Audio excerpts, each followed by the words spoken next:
So on the one hand, you'll hear coffee is great, it's full of antioxidants, it will kickstart your day. And on the other hand, you hear coffee, terrible stuff, it's addictive and it will sabotage your heart rate. So which is it? I like coffee. I'd like to know which it is. Welcome to Shape Fixer. I'm Andrew Tunstall. I'm your nutrition coach and lifestyle coach. And I like coffee. I really enjoy coffee. So what I did was I asked some friends to write down a few points that they believe about coffee, and I'm going to go through them one at a time, and we will work out which ones are true and which ones are false or myths, and we'll weed it all out. Okay, so the first point that I've got here is coffee stimulates my heart rate. It gives me arrhythmia, tachycardia, or heart palpitations. Okay, we've started off with a tricky one because it can do that to an extent because coffee is full of caffeine. Caffeine is a stimulant, and a stimulant will stimulate your metabolic rate and temporarily raise your heart rate. Okay, which is why people use it, for example, if they want to study all night or stay up late because they're working late and they're tired.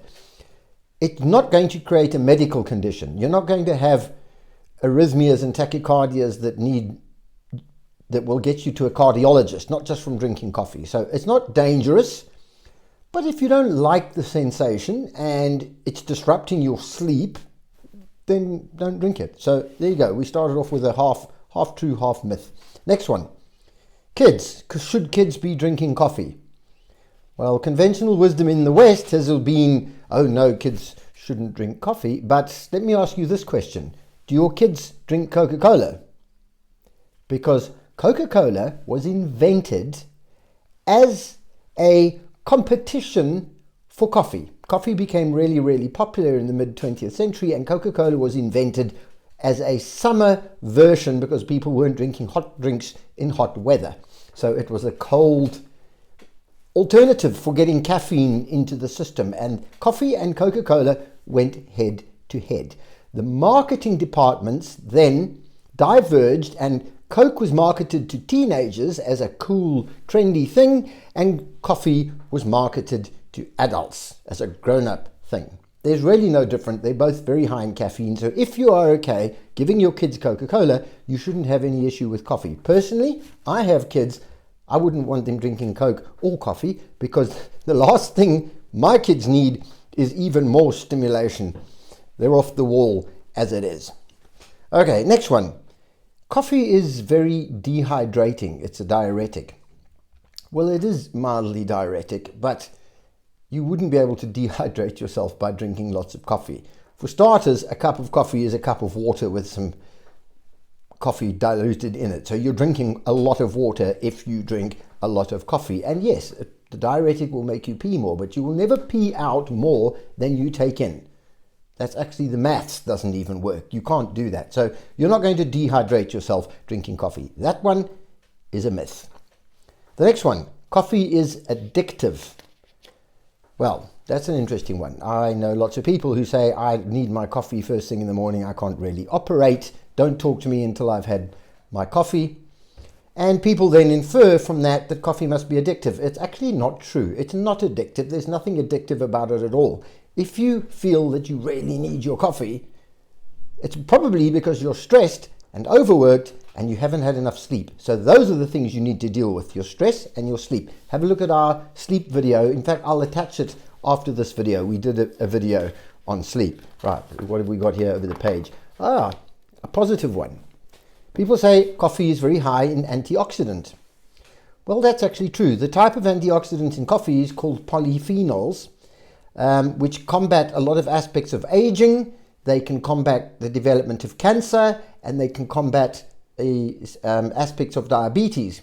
Now, you do get polyphenols in most plants, but a lot of plants are now processed or they're grown in soils that are a bit depleted, and a lot of the antioxidants that you would expect to find in plants are not always there. So we get more of our antioxidants from what we drink, and a lot of that comes from tea and coffee. So there's a tick in the positive box for the coffee. What have we got here? Number 6, sleep disruption. Well, that goes back to the issue of it being a stimulant and the caffeine making your heart race And if you find that having coffee in the evenings disrupts your sleep, then don't have it. It's very personal. It will affect different people differently. Me, I can't drink coffee after 5 o'clock. If I do, I wake up in the night and my heart is elevated and I get really poor quality sleep. But I know people who drink plenty of coffee and they sleep like logs. So see what works for you. There are reports of studies that show that drinking regular coffee will add years onto your life. Have you heard that one? What a load of tosh. That is ridiculous. This is journalists cherry picking out of scientific reports to publish articles that get lots of clicks or lots of views. It's utter nonsense. There is no cohesive research that has been able to come up with anything like that. So I think we can put that one to bed as a myth. Number 8, you shouldn't drink coffee. Coffee's bad for you. You should drink tea. Well, mostly people say that because of the caffeine in the coffee, and I've got news for the tea drinkers, that your average cup of tea has exactly the same amount of caffeine as your average cup of coffee. Now, from one coffee to the next, it can be different if it's highly processed coffee with other chemicals mixed in it, or whether you grind it from your own beans, or whether you've taken it out of a pod and run it through a machine like I've got there. The caffeine concentration will be different, but on average, tea and coffee have the same amount of caffeine. So if those are the reasons why you're not drinking coffee, then you shouldn't be drinking tea either. And a quick word about decaf. Decaffeinated coffee is not decaf. It's not no caffeine. It's low caffeine. And the process of getting the caffeine out of the coffee, you can get as much as 90% of it, but definitely not more. So there's always going to be at least 10% of the caffeine still there. Now that will make you feel better. It won't give you heart palpitations and all that. But if you have, I don't know, religious reasons or ethical reasons or any other reasons for not having any caffeine at all, then I'm sorry, but you can't have decaffeinated coffee either, because it doesn't actually exist. And there you have it. So it's not all bad. It's not all great. Have it in terms of your own tolerance, what your body can take.